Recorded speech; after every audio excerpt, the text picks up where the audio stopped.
Market अपन चुनाव में आप सभी का स्वागत है। मैं हूं सुमित। हफ्ते का आखिरी कारोबारी सत्र और भारतीय बाजारों में आज जोरदार तेजी रही। रिकॉर्ड नए लेवल्स बनते हुए दिखाई पड़े। निफ्टी बैंक करीब करीब 1% के उछाल के साथ बंद होता हुआ दिखाई पड़ा। Mid cap index, small cap index first half में बहुत स्ट्रांग थे। सेकंड हाफ में थोड़ी सी बिकवाली आई हायर लेवल से, लेकिन फिर भी एडवांस डिक्लाइन तेजी के साथ ही रहा। इंडेक्स में 1400 या 1600 शेयर तेजी में रहे, 1300 शेयर में बिकवाली थी। एक समय में 2100 शेयर थे जो कि तेजी में थे, लेकिन एक सेल ऑफ लास्ट आवर के अंदर आता हुआ दिखाई पड़ा। फिर भी इंडिसीज मिड कैप 474 475 अंक बढ़कर बंद हुआ। बढ़िया तेजी वहाँ पर थी। ऑटो के सेल्स के नंबर थे तो अलग अलग सेल्स के नंबर आते हुए दिखाई पड़े। न्यूज़ फ्लोज ड्रिवन चल रहा है कामकाज, तो न्यूज़ फ्लोज में आपको दिखाई पड़ेगा JSW ग्रुप, जहाँ पे न्यूज़ फ्लोज आया। अल्ट्राटेक सीमेंट की डील केशोराम इंडस्ट्री के साथ आते दिखाई पड़ी। केशोराम अपर सर्किट, अल्ट्राटेक में भी वैसे भी लगातार खरीदारी चली रही थी। आज स्टार बना ITC, बड़े समय बाद वहाँ पर खरीदारी आई। सेलेक्टिव अदानी समूह के शेयर जो कि तेज़ी में कामकाज कर रहे थे। टाटा टेक कल की लिस्टिंग आज 7% नीचे। फ्लेयर पेन अच्छी लिस्टिंग हुई, लेकिन फिर लोअर सर्किट 10% का। सो ऐसे अलग अलग स्टॉक स्पेसिफिक स्टोरीज मार्केट में कामकाज कर रही हैं और न्यूज़ फ्लोज ड्रिवन ट्रिगर थे। PSU, रियल्टी, ये सब तेज़ी में। मेटल, एनर्जी, इंफ्रा, इस तरह कुछ और स्टॉक जो कि हर निशान में बंद होते हुए दिखाई पड़े। तो ओवरऑल बेहतरीन दिन और अच्छा सेशन रहा। कल के लिए या आने वाले समय के लिए जो ट्रिगर हैं, उसमें सबसे बड़ा ट्रिगर तो काउंटिंग 3 तारीख को है। आप देखते हैं किस तरह से वहाँ इलेक्शन का आउटकम आता है। एग्जिट पोल को देखें या एग्जिट पोल के उलट देखें, सिचुएशन वो समय ज़्यादा क्लियर होगी। सो एक्चुअल नंबर पर स्टिक करें आप। उसके अलावा अगले हफ्ते के अब हम धीरे धीरे मतलब वो पहला ट्रिगर बनेगा और क्रूशल ट्रिगर बनेगा। फिर आप इंटरनेशनल मार्केट के ट्रिगर होंगे, कुछ अर्निंग्स आएंगे, बीच बीच में ब्लॉक्स एंड न्यूज़ फ्लो चल ही रहे हैं, उनको भी आप आधार मानिएगा। प्राइमरी मार्केट अभी भी काफ़ी गर्म है और आगे और सारे भी IPOs आने वाले हैं, तो IPO मार्केट और गर्म रहने वाली है। तो इन सब चीज़ों को आप ध्यान देंगे, लेकिन स्टिल जो बड़ा ट्रिगर है वो इलेक्शन ही है। तो देखते हैं मार्केट कैसे उसका इम्पैक्ट करती है। GST का नंबर भी स्ट्रॉन्ग नंबर की उम्मीद है आज जो आएगा शाम तक। मान रहे बाजार में के जानकार की शायद 2 लाख करोड़ भी नंबर देखने को मिल सकता है, क्योंकि फेस्टिवल मंथ गया है। तो लेट्स सी कैसे वहाँ पे नंबर आते हुए दिखाई पड़ते हैं। तो बहुत सारी चीज़ें हैं जिनको आप देखेंगे और बहुत सारी चीज़ें हैं जिनको आपको समझना होगा। बट कॉशियस स्टेज अगेन रखने का समय आया है। मतलब जब सब कुछ बहुत अच्छा दिखे तो थोड़ा सा कॉशियस होना ज़रूरी होता है। तो इस समय सब कुछ अच्छा दिख रहा है। ओपेक प्लस साउंड आपने देख लिया, आपने साउंड इलेक्शन के आउटकम भी देख लिए, ग्लोबल क्यू साउंड देख लिए, बाकी IPO के नंबर्स बड़े साउंड आ रहे हैं। तो थोड़ा कॉशियस होना भी अब ज़रूरी है। इतना अच्छा सब कुछ अगर होने लग जाएगा तो दिक्कत शुरू हो जाती है बाजार में। तो थोड़ा कॉशियस होकर ही काम करिएगा, specially mid cap small cap में, क्योंकि वहाँ पर ज़्यादा स्ट्रेच्ड काम हुआ है। लार्ज कैप फिर भी सेफ़ है, क्योंकि वहाँ पर वैल्यूएशन गैप ऑलरेडी चल रहा है। तो आप ऐसा समझिए कि पिछली बार की तेज़ी जब आई थी 15 सितंबर को, और उसके बाद अब 15 सितंबर के बाद निफ्टी ने नया हाई बनाया। तो इस ड्यूरेशन में निफ्टी के 15 से लेकर आज तक की ड्यूरेशन यानी 2.5 महीने में स्मॉल कैप चला है 9%, मिड कैप चला है 5% और लार्ज कैप 0। सो हो सकता है कि ये जो गैप है ये कुछ समय में मिलता हुआ दिखाई पड़े, इसलिए आप लार्ज कैप पर फोकस कर सकते हैं। चलिए अब सवाल जवाब का सिलसिला शुरू कर लेते हैं और बातचीत कर लेते हैं कुछ सवालों को लेकर भी। पहला सवाल शिवम मिश्रा साहब का सवाल क्या है, आयरेडा के at CMP for next 5 year view. तो दो सर, इसका फेयर वैल्यू कहीं 75 से 100 रुपये तक हो सकता है मैक्स।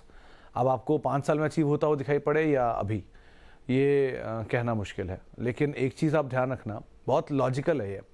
32 रुपये की चीज़ 50 पे लिस्ट होती है, 60 पे क्लोज होती है, अगले दिन 70 दिखा देती है।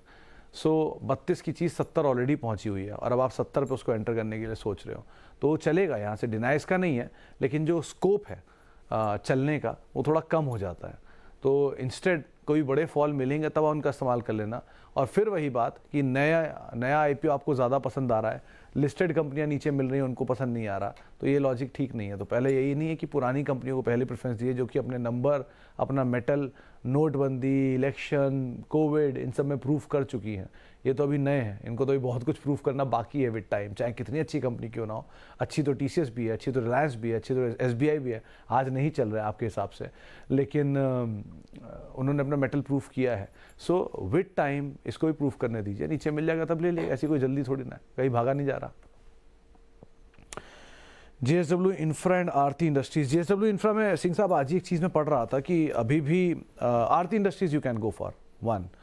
पहली चीज़ उसको क्लियर कर लीजिए। वो कंपनी ऑलरेडी बहुत डिस्काउंट हो चुका है और कुछ बड़े ऑर्डर की अपडेट भी है यहाँ पे, शायद आ सकता है going forward.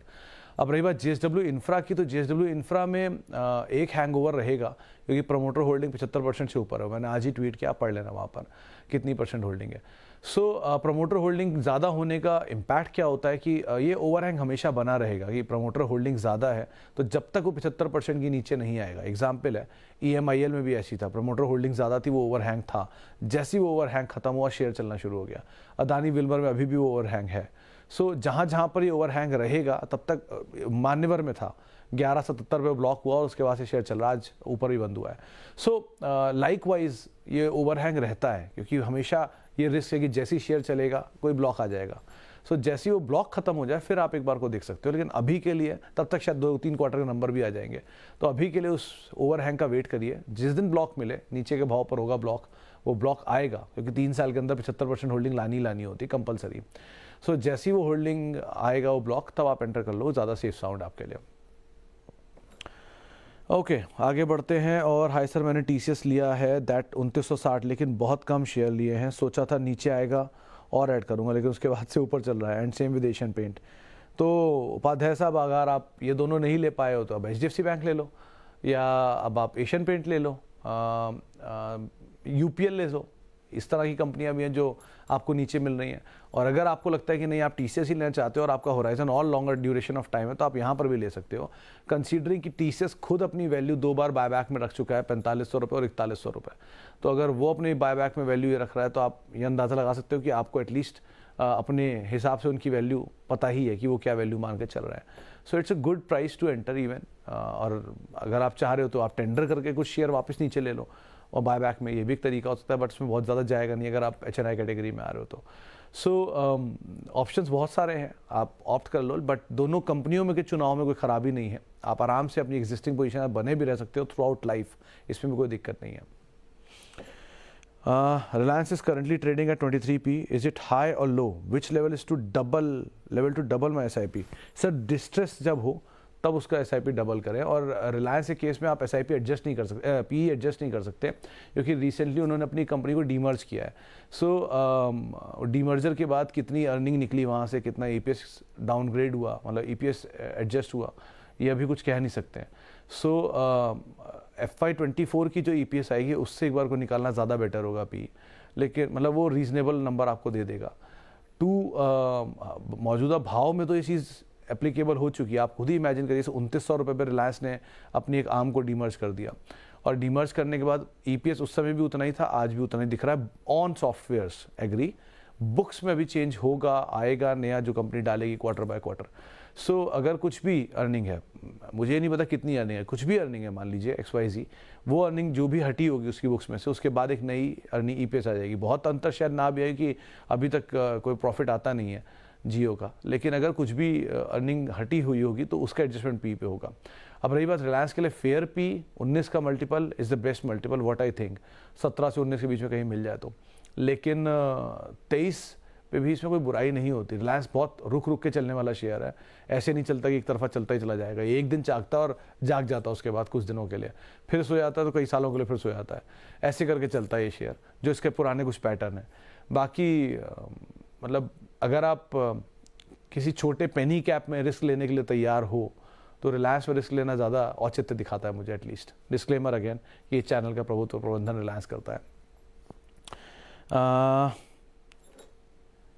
GR इन्फ्रेंड SBI bank में फ्रेश एंट्री ले सकते हैं क्या? सर GI से बेटर तो मोहन जी आप एक बार को ITD सीमेंटेशन देख सकते हो अगर आप इंफ्रा में देख रहे हो। लेकिन अगेन इंफ्रा कोई भी स्टॉक उठाओगे तो वो मिड टर्म के लिए उठाना, कोई मोमेंटम के लिए उठाना, कोई उसमें वो मत सोचना कि वो बहुत बड़े टर्न अराउंड कर देगा। मतलब एक रिस्की बेट अगर आप लेना चाह रहे हो तो HCC एक बार कोई रिस्की बेट हो सकता है। मुझे ऐसा लगता है कि उसमें अभी भी स्टोरी जूस बाकी है। 19 से 30 चला गया, लेकिन फिर भी उसमें जूस है अभी। लेकिन अगेन वो बहुत रिस्की बेट है, तो आपके लिए 23 एक स्टॉप लॉस होगा उसमें बहुत स्ट्रॉन्ग, तभी एंटर करना। लेकिन वो मोमेंटम है, लॉन्ग टर्म होल्डिंग नहीं है। लॉन्ग टर्म होल्डिंग कभी इंफ्रा में अगर लेनी हो तो सिर्फ L&T is the only stock जिसके ऊपर आप बेट कर सकते हो लंबी अवधि के लिए। SBI आपका लॉन्ग टर्म के लिए अच्छा बेट है, एंटर कर सकते हो यहाँ पर भी, और एक्यूमुलेट भी कर सकते हो विद टाइम। थोड़ा समय ले लेगा चलने में, लेकिन चल सकता है वो। I have 6 share of Tata Elxsi with 19% profit. यहाँ से प्रॉफिट ट्रेल करना सही रहेगा मेरे ख्याल से। अरुचि आप होल्ड कर सकते हैं क्योंकि बहुत बड़ी क्वांटिटी नहीं है ये, 6 शेयरों को आप होल्ड करिए। कहीं आपके भाव से नीचे मिल जाए आपको तो आप फर्दर ऐड भी कर सकते हैं। एक बहुत इंटरेस्टिंग नोट मैंने पढ़ा था, टाटा एलेक्सी का आईपीओ क्यों आया, टाटा टेक का आईपीओ क्यों आया अगर वो कैश रिच थी तो। वो आईपीओ, वो नोट मैंने पढ़ा है, बहुत बड़ा डिस्कशन भी है उसके ऊपर, लेकिन करूँगा तो बहुत टाइम खा जाऊँगा, इसलिए मैं उसको अभी अवॉइड करता हूँ। Which one is best for fresh entry, Tata communication, Patanjali, Raymond? Quick में सर रेमंड तो नहीं, Tata communication for long term, Patanjali for medium to short term. अगर आप चाह रहे हो तो पतंजलि आपको मीडियम टू शॉर्ट टर्म में मोमेंटम दे सकता है, 1800-2000 रुपये तक मिल जाए आप निकल सकते हैं। लेकिन लॉन्ग टर्म के लिए हाँ, टाटा एलेक्सी के लिए टाटा कम्युनिकेशन आपके लिए बेटर बेट है, उसको आप बेट कर सकते हो। रेमंड इसलिए नहीं कि वहाँ डिस्प्यूट है कुछ फैमिली में, रेमंड इसलिए क्योंकि वो शॉर्ट शेयर बहुत चला हुआ है, तो इसलिए एक बार को उसको आप अवॉइड भी कर सकते हो। उसके नए ग्रोथ ट्रिगर क्या है, आईपीओ नहीं आ रहा, डेट रीपेमेंट हो चुका, डिमांड आ चुकी है, रियल एस्टेट प्रोजेक्ट अच्छे कर रहे हैं, जेके फाइल्स आईपीओ ला सकता है, सारी बातें बाजार को पता है। सो नया क्या है इसलिए कहना मुश्किल है, बट ये क्योंकि ओवरसोल्ड है तो मोमेंटम यहाँ भी मिल सकता है, लेकिन पतंजलि ज़्यादा बेटर बेट है मोमेंटम के लिए। सोना, बीएलडब्ल्यू एंड आईआरसीटीसी मार्केट के बुल रन में क्यों नहीं पार्टिसिपेट कर रहे हैं? क्योंकि द्विवेदी साहब, आईआरसीटीसी पहले एक बड़ी तेज़ी दिखा चुका है ऑलरेडी, बहुत बड़ी तेज़ी, उसके बाद जाके रेस्ट पे आया है, लेकिन फिर भी आप होल्ड कर सकते हो क्योंकि जो पीएसयू और रैली है और रेलवे की रैली है उसमें भी थोड़ा पीछे है, तो चल सकता है बड़ी तेज़ी के बाद भी। तो इसलिए आईआरसीटीसी में तो आप बने रहो। सोना, बीएलडब्ल्यू के केस में ईवी स्टोरी है, कुछ लोग बोल रहे हैं कि टेस्ला की बुकिंग हो रही है, इंडिया में भी आ रहा है, और अगर ऐसा आता तो ईवी का बड़ा प्लेयर है सोना बीएलडब्ल्यू, तो it's good company. Auto index अपने नए रिकॉर्ड स्तरों पर पहुंच गया है, सबकी मार्केट का 50,000 करोड़ के ऊपर है, सिवाय एमआरएफ एंड सोना बीएलडब्ल्यू के।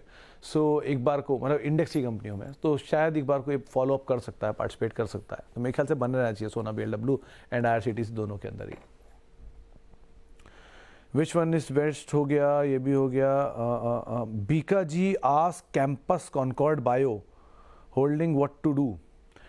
तो बीका जी और आस्क दोनों के अंदर 75% से ऊपर की प्रोमोटर होल्डिंग है, यहाँ पर भी आएगा कोई ना कोई ब्लॉक आज नहीं तो कल, तो इसलिए आप इसको ध्यान रखना। आस्क फिर भी बहुत अच्छी कंपनी है, कहीं ब्लॉक में नीचे मिल जाए तो आप आराम से ऐड कर सकते हो, आपके पास है तो आप बने भी रह सकते हो, कैश की अच्छी कंपनी है, कैश रिच कंपनी है बेसिकली।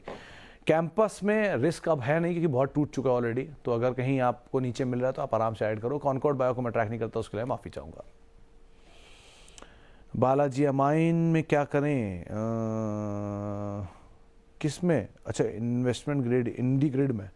सो बालाजी अमाइन मेरे ख्याल से अभी इसके नंबर्स को लेकर कुछ इशू आया था लास्ट क्वार्टर में, इसके प्रमोटर ने भी इस्तीफा, नहीं इसके उसने ऑडिटर ने इस्तीफा दिया था। एक बार इसके बारे में पढ़ लेना सर शाह साहब, मैं मतलब आप सिर्फ गूगल कर लेना बालाजी अमाइन के ऊपर, तो 2-3 चीज़ें आपको मिल जाएंगी इसे गूगल में, क्योंकि इसके केस में कुछ नंबर्स को लेकर इशू है। इनके नंबर्स लास्ट क्वार्टर ख़राब भी आए थे और इनके प्रमोटर्स या इनके ऑडिटर्स ने इस्तीफा दिया था, कुछ डायरेक्टर्स एक साथ इस्तीफा देके चले गए थे, कुछ बड़ा इवेंट हुआ है, तो इसलिए एक बार को भी रुक जाओ। अगर आपने पोजीशन लेना चाह रहे हो तो ले रखिए, तो फिर कुछ कर ही सकते, बने रहो, लेकिन वेट और वो पढ़ लेना वो आर्टिकल क्या है, कि मिस कर रहा हूँ इतनी सारी चीज़ों में, लेकिन वो चीज़ इंपॉर्टेंट है इस कंपनी के लिए, तो उसको पढ़ के ही आपको कॉल लेना। ओके, कुछ और सवाल जो यूट्यूब के ज़रिए मेरी टीम भेज रही है, ज़रा वो भी देख लूँ। हाँ, ओके, शिवांग द्विवेदी साहब, सर जी ये सब कैसी कंपनियां हैं 1 साल के निवेश के लिए? अमर राजा बैटरी, आईडीएफसी फर्स्ट, उसके अलावा आइडिया राइट्स, इंड्योरेंस टेक, और ये अदानी के समूह से कोई port, green energy enterprise. Sir तो इन सबको इतने सारे नाम तो मैं नहीं बोल पाऊंगा द्विवेदी साहब, मोटा मोटा इतना बता दो, अगर आपने अदानी का नाम लिया तो Adani trans, Adani port, Adani power, ये 3 नाम सही हैं। अदानी पावर ज़्यादा चला है थोड़ा लोअर लेवल से, Adani trans is the safest bet अगर अभी आप कुछ चुनना चाह रहे हो तो। अदानी ट्रांस का नाम बदल के अदानी ग्रीन एनर्जी हुआ है, नहीं अदानी एनर्जी सॉल्यूशंस हुआ है, तो आप उसको देख सकते हो एक बार को, अदानी ग्रीन नहीं। और इसके अलावा आप बाकी अमर राजा बैटरी इज़ बेटर कंपेरेटिवली अगर आप कुछ चुनना चाह रहे हो इसमें से तो। जैन साहब का सवाल आया है, हेलो सुमित सर, आई डिली thank you Jain sahab, what is the long term view on Gateway District Parks and Voltamp? Voltamp is better instead, Gateway नहीं। आप लॉजिस्टिक में कोई ढूंढ रहे हो तो एक नाम मेरे को भी इसे प्रमोटर बाय कर रहे हैं, कौन सा नाम था लॉजिस्टिक का, मैं नाम मिस कर रहा हूँ, उसको आप एक बार को देख सकते हो, लेकिन अवॉइड करिए आप। वोल्टैम्प में आप जा सकते हो और अगर आप लॉजिस्टिक में कुछ ढूंढ रहे हो तो नाम हो सकता है स्नोमैन लॉजिस्टिक्स, मैं नाम भूल गया था इसका, इसको देख सकते हो। उसमें प्रमोटर एंटिटी ने पार्टिसिपेट किया है 60 रुपये की रेंज में, 60 से 62 की रेंज में, नहीं 51-52 की रेंज में, वो BSE डिस्क्लेमर में है तो ऐसा कुछ गलत नहीं है, आप वहाँ पे चेक कर सकते हो। तो आप इसको अगर एंटर करना चाह रहे हो तो एंटर कर लो, बट स्टॉप लॉस आपका वही रहेगा 50, 51, 52 की रेंज में स्टॉप लॉस लेके आप एंटर कर सकते हो यहाँ पर भी। Tata chemical highest book value 2 साल से ही नहीं चल रहा है। सर टाटा ग्रुप में चल क्या रहा है? ना वोल्टास चल रहा है, ना TCS चल रहा है, ना टाटा केमिकल चल रहा है। चल रहे हैं वो जहाँ इक्विटी फ्लोट छोटे हैं, जैसे कि ट्रेंट, जैसे कि टाटा इन्वेस्टमेंट, जैसे कि टाटा टेक, टाटा एलेक्सी, इनके फ्लोट्स छोटे हैं इसलिए चल रहे हैं। टाटा कॉम का भी ठीक ठाक है इसलिए वो भी चला है। बड़े फ्लोट के शेयर अभी नहीं चल रहे हैं, छोटे फ्लोट के शेयर चल रहे हैं। ऐसा पैनिक स्टेट वाली बात नहीं है, कभी ये रुकेंगे तो वो चलना शुरू हो जाएंगे। आपके पास है तो आप बने रहिए, it's a quality asset to own. थोड़ा बहुत रैलिस चला है, रैलिस चलेगा तो टाटा केमिकल भी चलेगा, उसका पेरेंट है। इसलिए आराम से आप इसे होल्ड कर सकते हैं, कोई दिक्कत नहीं है इसमें। क्या रतन इंडिया एंटरप्राइज में इस टाइम फ्रेश एंट्री की जगह की जा सकती है? तो नवाब साहब कुछ शायद इसमें रिसेंटली न्यूज़ फ्लोज था, कुछ खबर आई थी, उसके बाद ये बहुत चला था। ये कंपनी वही है, इंडिया बुल्स ग्रुप की कंपनी है, इंडिया बुल्स ग्रुप के साथ सेपरेट हुए हैं 2 पार्टनर, उनके बीच की कंपनी है। आयल तो इससे कि अगर आप एंटर कर रहे हो तो मोमेंटम को राइड करना और स्टॉप लॉस बहुत स्ट्रिक्टली लेके चलना। ये आमतौर पर बहुत बुरी तरह फंसाता है जब फंसाता है तो अगर आप इतनी कैपेबिलिटी है और इतना क्विक डिसीजन ले सकते हो निकलने और घुसने का, तब आप एक बार को एंटर करना, वरना अवॉइड करना। Can I review your portfolio? 8 stock हैं सर। अगर आपको 24% प्रॉफिट आ रहा है और आपके पोर्टफोलियो में जितना मैं देख पा रहा हूँ सारे क्वालिटी नेम है, तो आप कोई भी शेयर को बेचिए मत। विद टाइम अपनी कैपिटल बस फ्री कर लीजिए, यही एक मेरी इल्तिजा है आपसे। बाकी आप जो मर्जी करिए अपने पोर्टफोलियो के, आपके सारे नाम बढ़िया लग रहे हैं मुझे, जहाँ तक मतलब टाटा और 2-3 तो उल्टे अच्छे लग रहे हैं। L&T इन्फोटेक माइंडट्री नीचे ऐड कर लिए, ट्यूब ऐड कर लिए, दीपक नाइट्राइड ऐड कर लीजिए, पॉलीकैब होल्ड करिए, चोलामंडलम इन्वेस्ट नीचे आया तो ऐड कर लीजिए। तो ये सब अच्छे नाम है, लेकिन और क्वालिटी है तो थोड़ा कहीं नीचे मिलता जाए तो आप फर्दर ऐड भी कर सकते हैं। बट जहां ऊपर हो आप थोड़ा कैपिटल निकालते रहिएगा। फ्री के शेयर जितने ज़्यादा से ज़्यादा होल्ड कर पाए उतने ज़्यादा से ज़्यादा होल्ड करिए, और जितने लंबे समय के लिए होल्ड कर पाए उतने लंबे समय के लिए होल्ड करिए, वो ज़्यादा अच्छा है। Dixon and Tata power super hit call hold करिए सर। डिक्सन में तो एटलीस्ट खान साहब आप होल्ड कर सकते हैं, टाटा पावर भी होल्ड करिएगा। IOL पर बने रहिए, सोफा की वैल्यू अच्छी है इसमें, बट मोमेंटम को राइड करिएगा इसमें। लंबी अवधि के लिए best is Dixon among the 3, उनको आप होल्ड कर सकते हैं। अभी नई कैपेसिटी भी लगा रहे हैं। अदानी पावर सर, रिसेंट जो एक स्टॉप लॉस जो लो था 280 के आसपास शायद लो था, उसको एक स्टॉप लॉस के तौर पे इस्तेमाल करिए और अपनी पोजीशन में बने रहिए, ज़्यादा बेटर है। Monday might be you will see some good action और you will see a big shot into it, तो आप ध्यान रखना उसका। कुछ भी वॉलेटाइल होगा मंडे को, ये ग्रुप पूरा, उस लिहाज से आप नज़र रखिएगा। अदानी विल्मर लिया है 451 भाव पे 100 share, and Adani energy solution लिया है 952 रुपये के भाव पे 85 शेयर। दोनों ही पीक पे लिए हुए हैं सर केसरी साहब, और आपने दोनों के लोस देख लिए हैं, तो अभी तो आप दोनों बने रहो। नीचे आप अदानी एनर्जी सोल्यूशंस को ऐड कर सकते हो, एवरेज कर सकते हो, लेकिन विल्मर में फिलहाल आप बने रहना ज़्यादा बेटर है, क्योंकि नंबर एक बार देखने होगा, प्लस वहाँ ब्लॉक डील होनी ही होनी है, तो कभी ना कभी आएगी वो ब्लॉक या हिस्सा बिकेगा, तो वो हिस्सा जब तक बिकेगा नहीं थोड़ी क्लैरिटी मिलेगी नहीं। एनर्जी सोल्यूशन सिचुएशन थोड़ी क्लियर है यहाँ पर। चलिए फिलहाल इतने सवालों को शामिल करूँगा, माफ़ी उन सभी लोगों से जिनसे बातचीत नहीं हो पाई, और बहुत बहुत शुक्रिया उन सभी लोगों का जिन्होंने सवाल पूछा। आपसे मुलाकात होगी अब सोमवार को। आप मेरे साथ जुड़ सकते हैं @सुमित रिसर्च मेरा ट्विटर हैंडल है, और किसी भी निवेश से पहले अपने वित्तीय सलाहकार की राय ज़रूर ले लें। नमस्कार।